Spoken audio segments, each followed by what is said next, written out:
جس طرح ظاہری امراض کے لیے ہمیں ڈاکٹر کی ضرورت پیش آتی ہے، بخار ہو گیا، ٹائیفائڈ ہو گیا، آنکھوں میں تکلیف ہے، کانوں میں تکلیف ہے، ہاتھ پیر میں تکلیف ہے، تو ہم ڈاکٹر کے پاس جاتے ہیں۔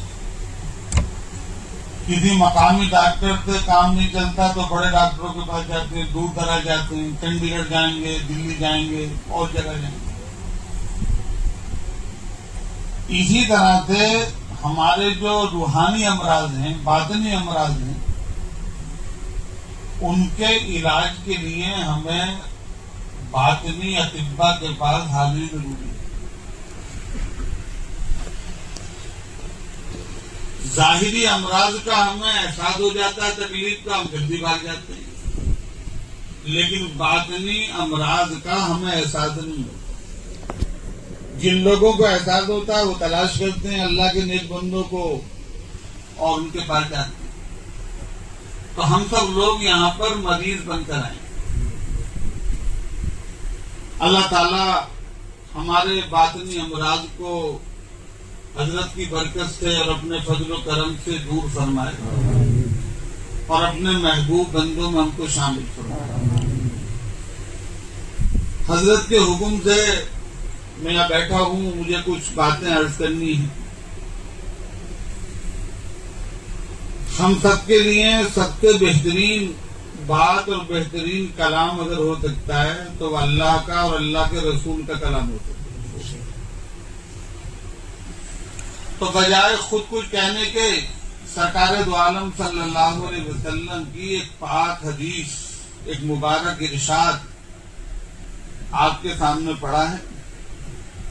اسی کی روشنی میں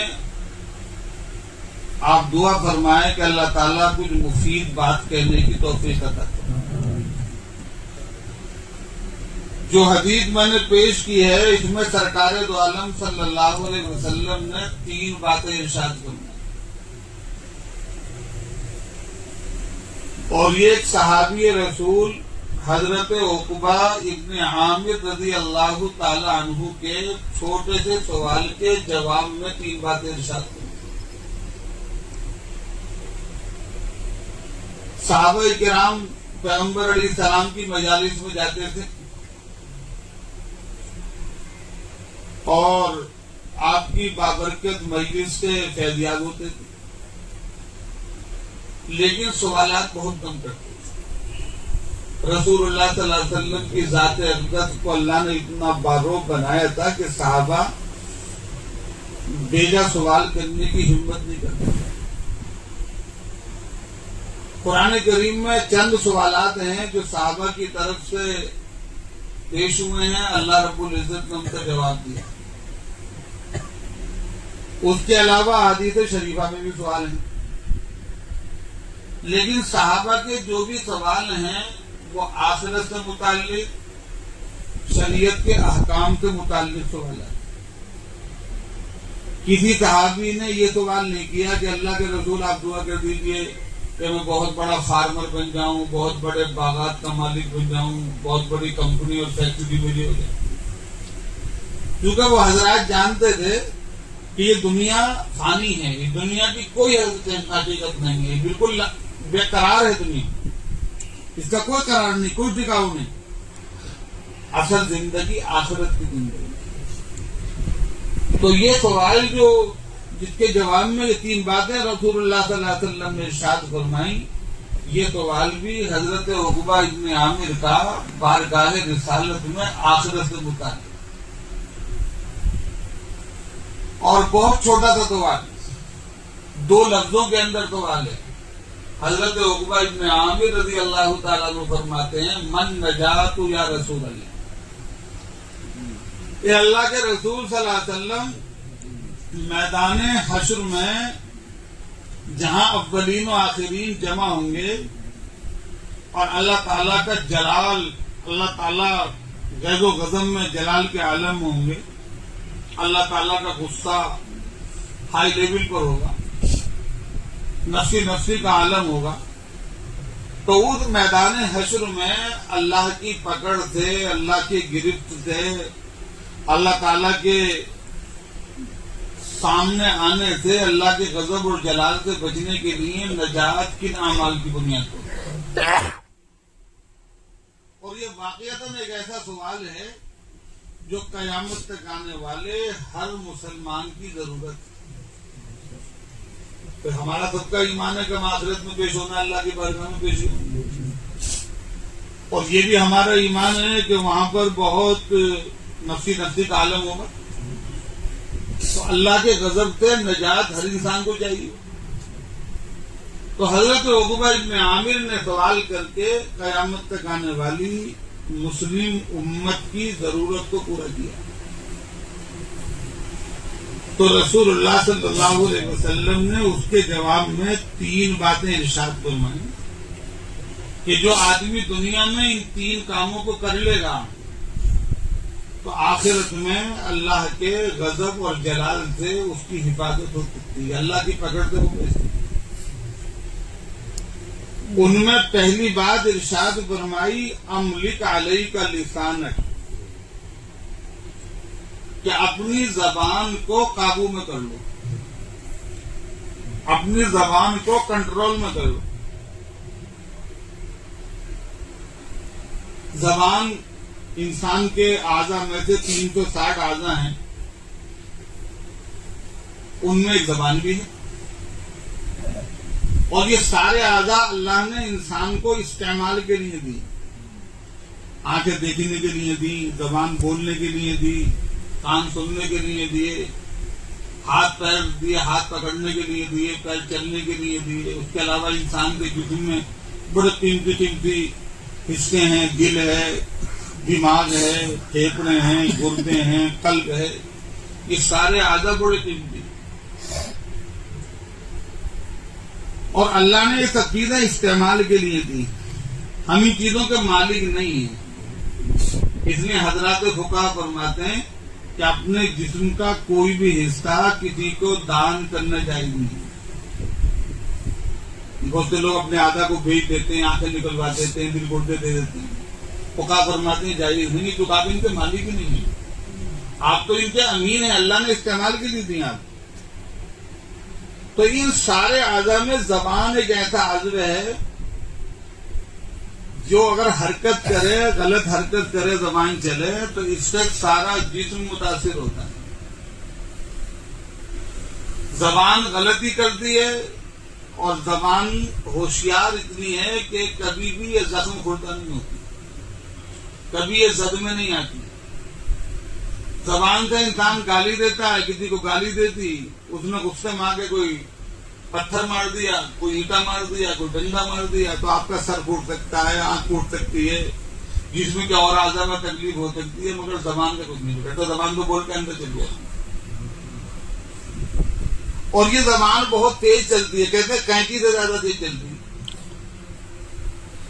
تلوار ہے، چاقو ہے، یہ پھل فروٹ کاٹ دیں گے، دوسرے حصوں کو کاٹ دیں گے. کینچی ہے وہ کپڑے کو کاٹ دیں گے. لیکن زبان جو ہے اس کا خاصہ یہ ہے کہ یہ دلوں کو زخمی کرتی ہے. زبان کی تاثیر سے دل متاثر ہوتا ہے زبان کے عمل سے. اگر غلط عمل ہے زبان کا تو دل زخمی ہو جائے گا. زبان سے شیریں بات کہہ دی، پیار کی بات کہہ دی، محبت کی بات کہہ دی، تو دل میں محبت پیدا ہو جائے. اس لیے اس شرجامی میں ایک شعر ہے، علماء نے بیٹھے ہوئے بہت سارے جانتے ہیں. اس میں لکھا ہے جراحات السنان لہل تیام ولا یلتام ما جرح اللسان، کہ بھالوں کا زخم بڑھ سکتا ہے، تلوار کا زخم بڑھ سکتا ہے، چھری اور چاقو کا زخم بڑھ سکتا ہے، لیکن دلوں کا زخم، زبان کا زخم نہیں. زبان سے کچھ کڑوی بات آپ نے کہہ دی تو 20 سال اور 50 سال تک اس کی کڑواہٹ دل پر رہتی. ایک آدمی نے آپ سے کوئی بات کہہ دی 20 سال پہلے، اب بعد میں اس سے بھاگتا پڑ گیا، بھائی مجبوراً جانا پڑ رہا، ورنہ اتنی کڑوی بات کہہ دی تھی کہ اب تک دل پر اثر ہوتی. پتہ چلا کہ بات کا اثر دل پر ہوتا ہے. تو اس میں پیغمبر علیہ السلام فرماتے ہیں کہ زبان قابو میں لو. زبان کا زخم اگر دل پر لگ گیا تو دنیا کی کسی بھی میڈیکل میں اس کی ڈریسنگ نہیں ہوتی، اس کا علاج نہیں ہوتی. اس کا علاج اگر ہو سکتا تھا تو یا تو رسول اللہ صلی اللہ علیہ وسلم کی بابرکت مجلس میں اس کا علاج تھا، یا اللہ کے محبوب بندے جو جگہ جگہ روحانی شفا خانے کھولے ہوئے ہیں، روحانی دارالشفا کھولے ہوئے ہیں، وہاں ان کا علاج ہوتا. تو پیغمبر علیہ السلام فرماتے زبان کو قابو میں رکھو. زبان کے کچھ اعمال تو وہ ہیں کہ اگر آدمی ان کو انجام دے لے تو روزانہ ہزاروں نیکیاں اپنے نامہ اعمال میں جمع کر لے، اور کچھ زبان کے اعمال ایسے ہیں کہ ان کو کرنے سے انسان اپنے لیے جہنم بازی کر لے. کچھ جائز اعمال ہے زبان کے، کچھ ناجائز اعمال. اگر آدمی زبان کے جائز کام کرے گا تو روزانہ ہزاروں نیکیوں کا وہ مستحق ہوتا ہے. مثلا زبان سے انسان قرآن کی تلاوت کرتا ہے، تو تلاوت قرآن روزانہ کرے تو ہر حرف پر 10 نیکیاں ملیں گی. اور قرآن کریم کو اگر دیکھ کر پڑھے، باوضو ہو کر پڑھے، تو باوضو ہو کر قرآن پڑھنا چھونا تو بغیر وضو کے جائز ہے ہی نہیں. بغیر وضو کے پڑھنا جائز ہے، بغیر ہاتھ لگائے. لیکن آدمی باوضو ہو کر پڑھے تو یہ باوضو ہو کر پڑھنا یہ قرآن کے ادب میں آپ نے اضافہ کیا. اور دیکھ کر پڑھے تو قرآن کو دیکھنا، ہاتھ لگانا، چھونا یہ بھی ادب کی چیز ہے. تو اس سے انسان ایک حرف پر 30 نیکیوں کا حقدار ہو جاتا ہے. اور اگر نماز میں پڑھے اور بیٹھ کر پڑھے تو ایک حرف پر 50 نیکیوں کا حقدار ہو جاتا ہے. اور اگر کھڑے ہو کر پڑھے نماز میں، نوافل میں، تو ایک حرف پر 100 نیکیوں کا حقدار ہو جاتا ہے. ورنہ عام حالات میں پیغمبر علیہ السلام فرماتے ہیں من قرأ حرفا من کتاب اللہ فلہ عشر حسنۃ، کہ جو آدمی اللہ کی کتاب کا ایک حرف پڑھے گا اس کو 10 نیکیاں ملیں گی. اللہ کا یہ دین اسلام چونکہ قیامت تک کے لیے آیا ہے، اور قیامت تک جو چیزیں پیدا ہو سکتی ہیں ان سب کا علاج موجود ہے قرآن کریم میں، حدیث شریفہ کے اندر. تو پیغمبر علیہ الصلوۃ والسلام نے، اللہ کے رسول نے مثال میں ایک ایسا کلمہ پیش فرمایا کہ الف لام میم. فرمایا الف لام میم ایک حرف نہیں ہے بلکہ 3 حرف ہے. الف لام میم کوئی آدمی پڑھے گا تو 30 نیکیاں ملیں گی. اللہ کے رسول چاہتے تو قرآن کریم میں ہزاروں کلمات ہیں، کوئی اور کلمہ بول دیتے، اولئکا، تلکا، ھذا، ھوا، ہیا، بہت سے کلمات ہیں. لیکن پیغمبر علیہ السلام نے الف لام میم کلمہ بیان. اس کلمے کو پیغمبر علیہ السلام نے مثال میں دے کر قیامت تک آنے والی انسانیت کو یہ سبق سکھلایا ہے کہ بغیر سمجھے پڑھنے سے بھی نیکیاں ملتی ہیں.